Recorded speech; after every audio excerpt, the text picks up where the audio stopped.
like to visit with you a little bit, kind of informally. I have a few slides here, but it deals with something I think that's should be very important to all of you that are in this thing called ministry, about how to run the race and be able to complete the race. My role in Georgia for many years was dealing with that subject and working with pastors, working with churches, working with ministers of music and other staff members in dealing with situations that would arise in the church that sometimes would create problems and conflict, how they were to manage and get through that and deal with it. And it always kind of comes back to a couple of things I want us to focus on. First, Hebrews 12, 1 and 2. We know this verse well. Let us run with perseverance the race that's marked out before us, fixing our eyes on the author and finisher of our faith, Christ Jesus. And so with that in mind, we ask the question, what are your eyes fixed on? Because it's very easy to get distracted with unimportant things or non-essentials and focus on things that just kind of come at you at all directions, and you get your eyes off of the main thing, which is ministry. Billy Mills is a fascinating character. I don't know if you have heard of that name, probably not, but he was an Olympic champion that won the 10,000 meters in 1964, the first American to ever win gold in that event. I think since then, I was still the only American to win the 10,000 meters. He was not expected to place in the top 20. His best time was 50 seconds off of the champion.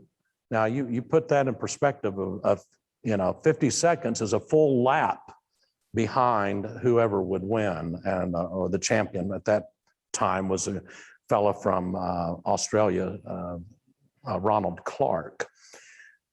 Now, you have to go back to his childhood. He was age 12. He loses his mother. He lives on an Indian reservation. His dad, after the funeral, was trying to encourage and console his son. They were believers. They had a love with the Lord and the church, and so they're very deeply spiritual minded. But the dad encouraging young Billy, he said, "One day, son, you will have wings like an eagle, just like your mother." And the wings of the eagle kind of grip them. You have to understand the Indian culture. There's a lot of great symbolism that is a part of the Indian culture. Growing up in Oklahoma and being a pretty significant amount of blood in the Cherokee tribe, I understand that. I've worshiped with the Indians and so forth. There's a lot of imagery that takes place. And so, so this kind of stuck with Billy. His dad died when he was 15, and he ended up in an orphanage on the Indian reservation. And he read a book about the Olympics, and he said, "That's what I want to become. I want to become an Olympian." And he started running. He earned a scholarship at the University of Kansas, and then eventually joined the Marine Corps, where he ran for the Marine Corps track team. And his coach tried to work with him. He saw a lot of potential in him and basically encouraged him. But one thing that's kind of fascinating, he said, we need to train, add some things to your training so that you can have a stronger finish in these distant runs. And so he eventually qualified for the Olympics. But like I said, he was a full minute behind most of the people that were running. Now, a photographer wanted to get a picture of the American track team distant runners. And he brought all the runners together, this photographer, and he was going to make this picture. And he looked at Billy and he said, "You with the dark skin, I want you out of the picture." Now imagine that. He wasn't included in the picture, so you'll not see a team picture of him on the Olympics. He went to his room on the third floor in the dorm style in Tokyo and contemplated killing himself. And he remembered what his dad said, "You'll have wings."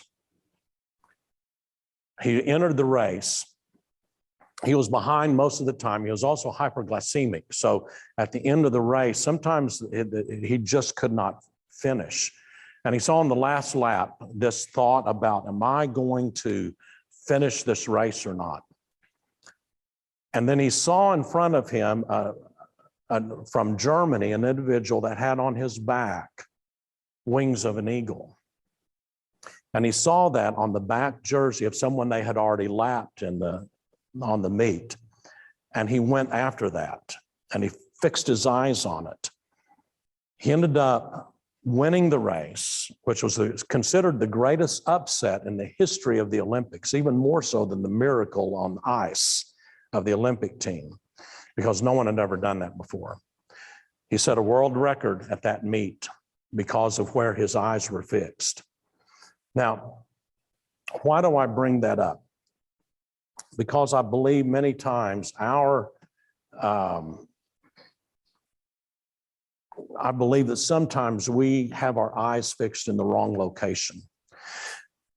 When Paul was before King Agrippa, he made an interesting comment. He said that when he was describing his conversion experience and the revelation of Christ on the road to Damascus, and he said, this is what Jesus told me. If you really want to get into what Christ said to him in that encounter, this is it.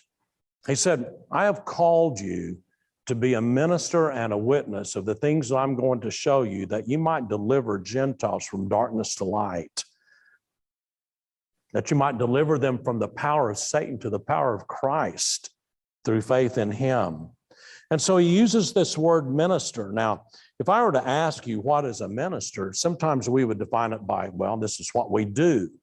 But the actual word is huperetus, and it's a nautical term, which means oarsman. It means you put your hands on it. It's not about a gig. It's not about some kind of entertainment issue by which you can draw some affirmation. It is about putting your hands on the oar and doing whatever it takes to move the ship forward. That means taking jobs that maybe you don't want or you don't feel passionate about, but you're going to do because it's the right thing to do, and you're going to move forward in ministry. So what do we know about an oarsman? We know that the minister is all about service under the authority of someone else. It's somebody else calling out the cadence for the stroke to move the ship forward. It's hard work. It requires submission. It requires a sense of just accepting the fact that there will be suffering involved, and there will be sacrifice, physical sacrifice, mental sacrifice. And so to understand what the word minister is it's also a cloak of protection going forward when the church calls upon you to do things that might be kind of out of your job description. I can't tell you how many times I had ministers of music that found themselves in conflict with the pastor or church members or personnel committees or so forth. Well, they said, they're asking me to do something that's not in my job description. And I said, I go back to this verse. What does it mean to be a minister? Now there are some times in which you have to realize that here's where my focus needs to be, and you can go through that. But to be unwilling to touch certain things because they're not listed in a job description, that's not what the church is about. You do whatever it takes. You put your hands on the oars and move forward, and God will give you the strength to carry out your mission. One of the things I want to talk a little bit about and go through very quickly was the regimen that Billy Mills went through as a runner, trying to prepare. How does he knock 50 seconds off? It's one thing to be inspired by the eagle, but there was something else that was taking place that was a discipline that required a lot of attention on his part, the sacrifice and the suffering. First, what I call food and hydration that he went through. He changed his diet, he changed everything. And I look at that as daily attention to word and prayer. Now, I've got a list at the end of this presentation that talks about the top 10 reasons that caused people to get fired from over the 20 years of or 30 years of denominational work that I've had in Oklahoma and Georgia. And this was right at the forefront. Matter of fact, this kind of encompassed all of the dysfunctional traits of a minister. that struggled when they did not give themselves to daily attention to word and prayer. That was a common denominator that went through all of this. And so realize the importance and the value of this. I encourage you to purchase a book, order it. Maybe you have it already, but Tim Keller wrote a book simply entitled Prayer. And it is a wonderful, it's inspiring, but yet very informative. Tim Keller writes scholarly, and so you have to kind of dig in, but you feel his heart in this matter. And so daily attention to word and prayer. Weight training was something that Billy went into to gain some more strength, because he not only ran the 10,000, he ran the 5,000 and the marathon. Can you imagine those three events at one Olympics? And he finished in the top 15 in the marathon. And that's a pursuit of theological development. Don't just go after light weights, go after the heavy weights and dig in. Don't try to draw your theological cloaking just from what you hear at a conference. You be diligent to dig in.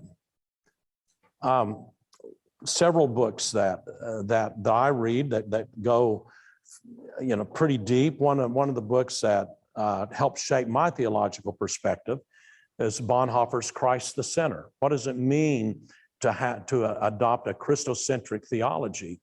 And that's important for you to realize. If you're a worship leader, what is the difference between an anthropocentric perspective in theology versus a Christocentric theology?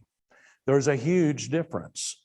One would be, I always like to use the word Schleiermacher as one of these, but he would be from the anthropocentric version, that experientialism is the key for authentic worship to take place. Bonhoeffer would say, no, it's obedience. And if you break out the word worship, and I'm sure Scott has, or Dr. Annual has probably presented this to you many times before, that word worship as defined in John chapter 4, in the encounter with the woman at the well, Jesus used the word proskuneo, which is two words coming together, to bend, which means to bow, and revere, to respect, and the kuneo, which means kiss, which is a reference to obedience, in other words, submission. And so those two factors come together. So if our worship doesn't present that, but presents something else, then maybe our worship is more geared towards what makes me happy, or what's going to give me a raise at next budget. What's really important is that we understand why we do what we do. And that's where the theological pursuit is important. Dig deep, not wide. Stretching and flexibility. It requires vision, courage, and preparation for change. And that affects methodology to a large degree. And so and this is one of the other areas that we'll talk about, reasons to get fired, is when people were put their theology and aligned so tightly the methodology that the methodology became the theology. And that's where you have to be careful. There's proper pacing, understanding the change pace. And that involves us as ministers. There's got to be a certain sense of balance, or we'll burn out. I'm more of an advocate and less of a model of that. I have a hard time not pouring myself in until I just move to exhaustion. And you probably experienced that to a certain degree in your studies, particularly in Dr. Annual's class. But it also requires hill work. Hard climbs lead to new views. Now, this is where Billy developed, of all things, you'd think that if he needed to create more speed at the end of the race, you would think, spend more time in short bursts of just how fast you can run. But that's not what his Marine coach did. He put him on the hills so that he would train going uphill rather than the flatlands of what he was used to in the Dakotas, where he grew up.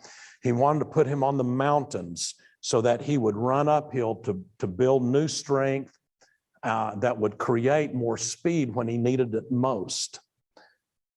In other words, what the hill work is for me to minister is that always grow and always look at difficult times that you encounter as opportunities for you to grow and expand your abilities as a minister to be more usable. Always remember that there's no circumstance that you're going to go through in ministry that catches God off guard. But yet he'll use those circumstances and those issues of life to help build your character, your core, so that you can run your race, run it well, and finish strong. And something about the hard climb is I think sometimes God allows that to come into our life so that we don't grow apathetic. Apathy is one of the great killers of ministry, not only in the local church. As a matter of fact, it wasn't too long ago that we had an executive board meeting at the Georgia Baptist Mission Board. And we had a time of prayer around the tables, and I was hosting one of the tables and had about 8 or 10 pastors around the table. And so I asked them to maybe share some of the requests they might have. And they had different things, that they brought forward. I'll never forget the pastor at First Baptist Buford. He has got one of the, his church is one of the fastest growing churches in Georgia. It's strong, it's vibrant, they're not going through any major conflict. And he was talking about, and he said, we're not in a worship war. One of the other pastors was dealing with that. We're not dealing with, staff conflict or things of this nature. Actually, we kind of look at it, we're just kind of there. And he said, John said, the thing that I'm really concerned about is the apathy that has invaded our church, our congregation. Because we seem healthy, we have grown apathetic. And he kind of likened that to, I remember him mentioning about being lukewarm. And so he said, John, can we pray that God would do something to awaken the church out of apathy, that we will really refocus our attention and be more dependent on him than on what we can do? And I thought to myself, yeah, that's a great prayer. Let's pray that. 3 weeks later, we were closing our churches down because of COVID. Be careful what you pray about. But I will say this. I talked to him. I said, Stephen Fountain is a pastor, and asked him how the church is doing. He said, we're not apathetic. And so allow the hill work to take place in your life, those difficult times, because God is going to use that in a great way for you. I share this story often. One of our ministers in North Georgia was brand new to his church when COVID hit. He'd only been serving his church maybe a few weeks, about a month, when he went through, we're closing our church. And we're going to go online, and I don't know anything about online. How do we do it? But he caught a perspective about what ministry is about. He went to the office. It was his day to be at the office. The staff would take turns, and he was at the office. His office faced the parking lot, and there's a little garden in front of it. And here comes a car driving up. He could see through the window. An older lady gets out of the car. She's got a cane, and she's walking very gingerly across there and walking through the garden to get to his window. She taps on the window. She taps on the window to this young minister and does this.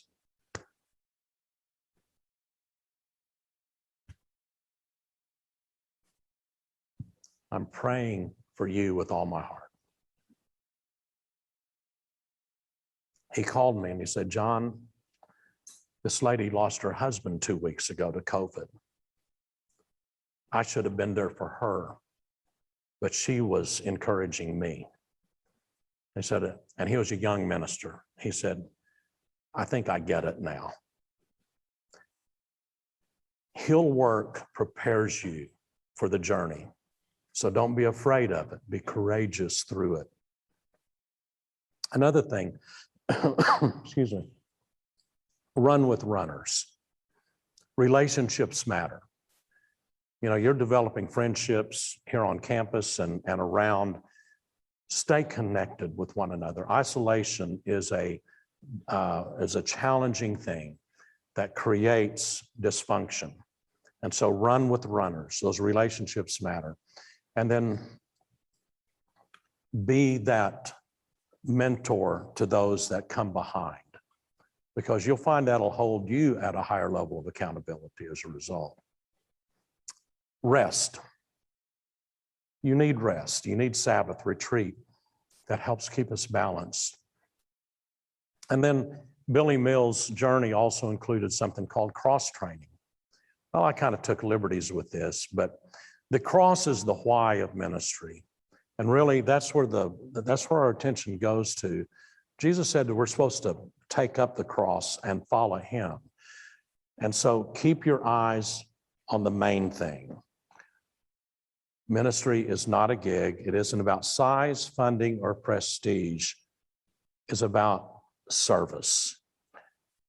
And that is our form of lifestyle worship. You cannot separate service out of worship.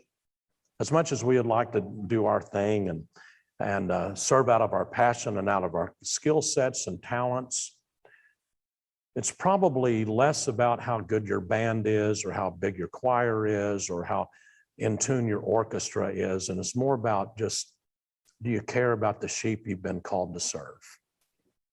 Do you love them? I think that's what Christ was getting at with Peter. When he said, do you love me? Then what? Feed the sheep. We'll talk a little more about that in just a second. 10 ways to get fired. Number 10, some of these things are, now let me tell you about the priority of this. These are based on actual numbers of instances over 30 years of denominational work, where I've worked with ministers, pastors, ministers of music, and others that have lost their position. Some were able to reclaim and move forward and continue their race. Some of the situations were on them that was unjust and unfair, but some were self-inflicted wounds. And so anytime you are around or you encounter maybe a dismissal, don't automatically think that it was all my fault. Sometimes situations just happen, but just know that God is going to use that circumstance to help you in your journey going forward. But here are the top 10 reasons over 30 years. The first or the 10th reason was adultery, just breakdowns in the family. The next one was refusal to stay current. That's where the methodology became the goal rather than a tool on the journey. Another one was just laziness, poor work ethic. Let it never be said of a minister of music that you don't like to work. There's something about that. You know, it's kind of interesting. I use sport figures from time to time, just because it seems like the best players on the teams are the ones that show up early to practice and stay late. And that'd be wonderful for the minister of music to realize that they're that type of person, or whatever you call the title of the position that you might be serving. Just always know that you'll never be able to accomplish everything that you would like to in a day. But never be said of you that you weren't willing to give it your all. And so I think that speaks for itself. There's economic and environmental issues. Sometimes things just happen in a community. We're going through a real difficult time with COVID. Right now, we're losing about 1,500 churches more than we're gaining every year. That's been going on for some time. It's been accelerated with COVID. A lot of positions that were full-time have moved to part-time or has moved to multiple positions that that the individual has to cover. And so you have that. There's also issues that relate to cultural economies around in the environment. So if there's been a major layoff in the town that you might serve, that's going to have impact in the life of the church. And so be aware of that. The other thing is that one of the things that seemed to be fairly common was people got hooked on internet pornography and things of this nature that leads to all sorts of conflict and trouble.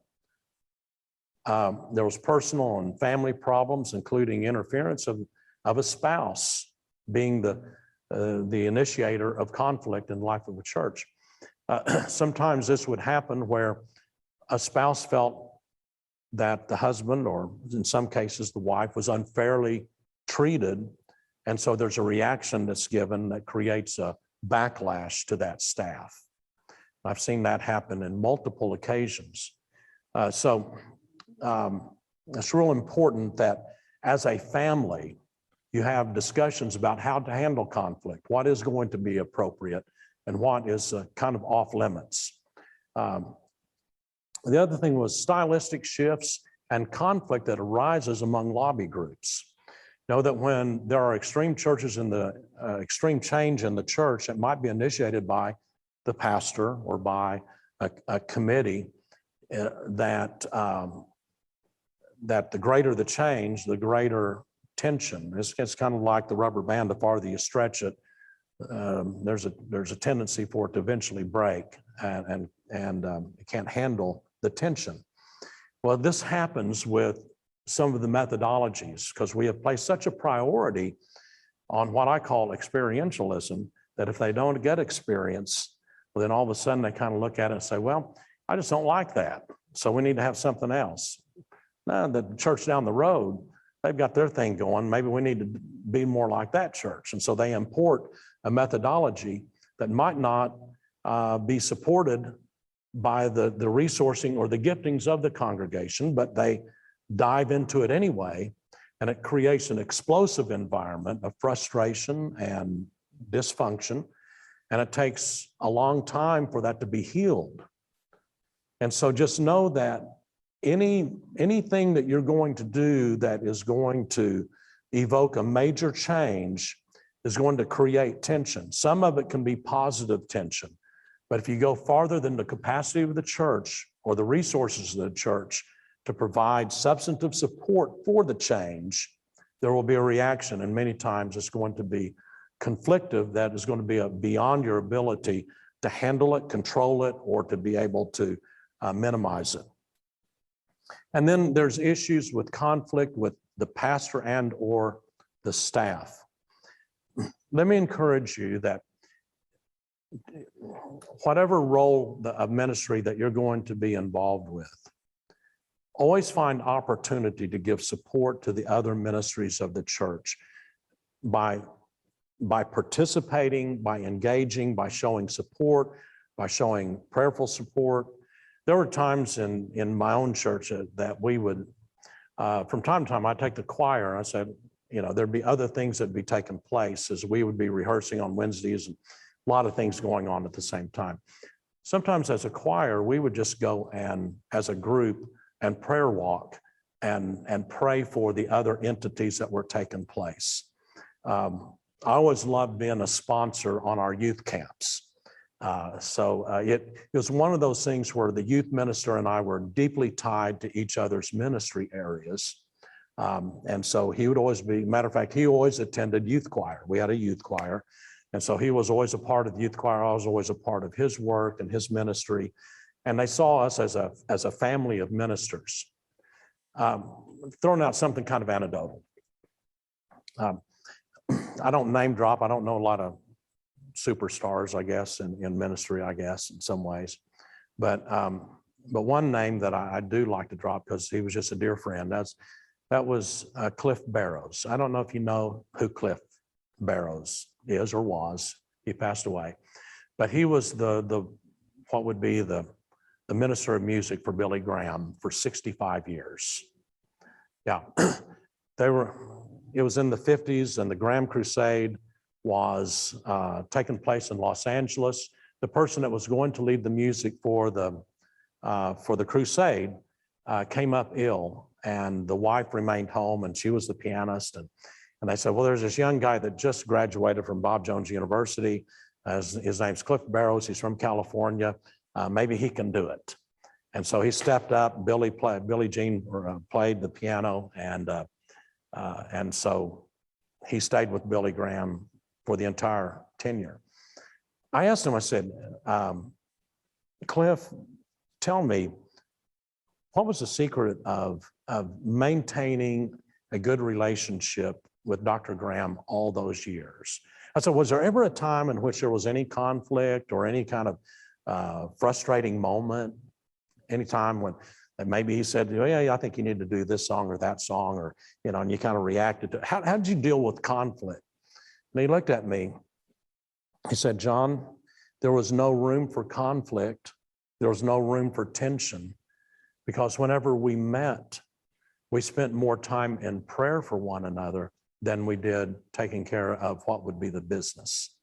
And as a result of that relationship, as a relationship built on prayer, it built trust. And as a result, we served together as family. The state music director in Oklahoma for many years was Gene Bartlett, who was the person that led the music at Falls Creek, where I surrendered to ministry.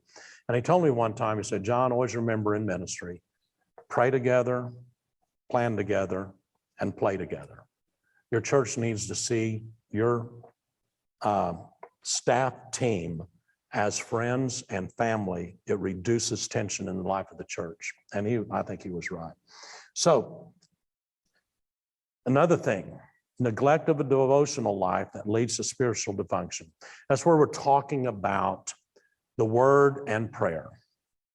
If that is missing in your daily life, it is going to create problems later on, because you're going to focus more attention on how I can do it and less attention on how he can use me to do his will. And last, relationship breakdowns in the church family, including improper responses to criticism. I've got a word for you. There will be some people that will not like what you do. Have you ever heard of that? It will happen. Yeah, it will happen. And so how you respond to that criticism is going to be very important. One thing is that, first of all, I don't want you to assume that all conflict is evil. Sometimes conflict or criticism is used in a way that can help move us forward in our life. Sometimes we need to hear that. And sometimes we will hear that from someone that might not even be connected directly to our ministry. So just be patient with that.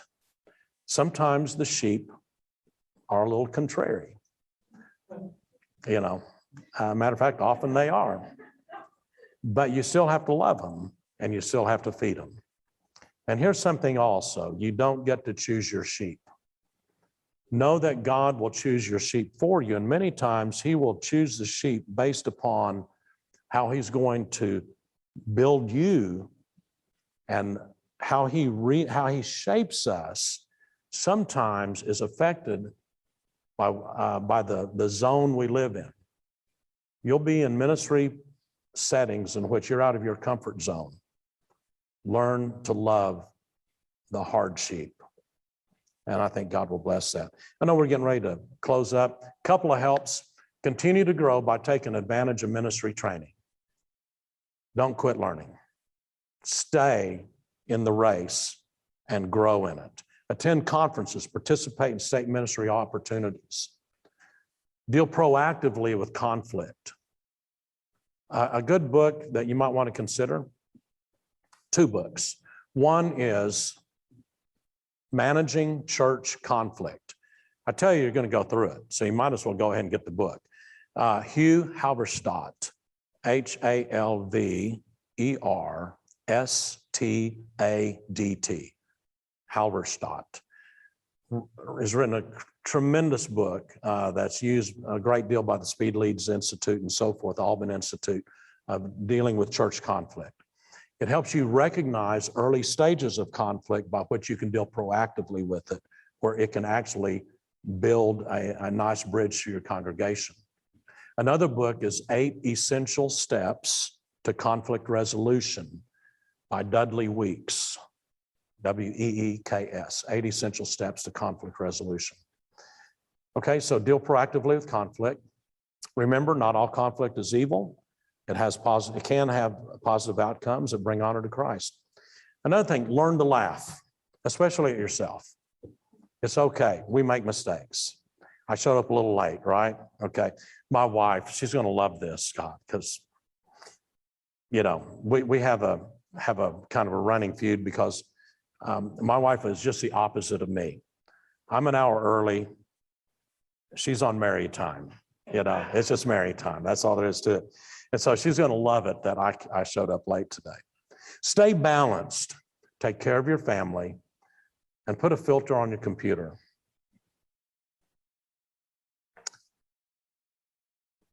Exhibit a cheerful countenance. All right? Sometimes even when you don't feel like it. It's okay to kind of fake that to a certain degree because the sheep need to know that you're happy, that you're, it takes stress out of their walk if they see their leaders providing a good example for that. It's part of the joy in our life. And sometimes it's hard to be joyful. Pray. Engage in ministry outside your specific role. Be a team player. Pray, encourage, and support, and do your best to befriend your pastor. Some pastors don't want you as a friend. You know, some pastors are kind of isolationists. But you don't need to wait on their initiation. You need to initiate engagement and relationship and do the best you can. Now, finally, according to John 21, the commission to Peter is ours. Feed the lambs. We do not have the right to choose the sheep, but we're responsible for it. This will require love, patience, and well-trained leadership. Finish your race. I pray that someday when we see each other, might be on the other side in glory, that we'll look and you'll hear the words, and we will look back and say, finished well. That'd be my prayer for you.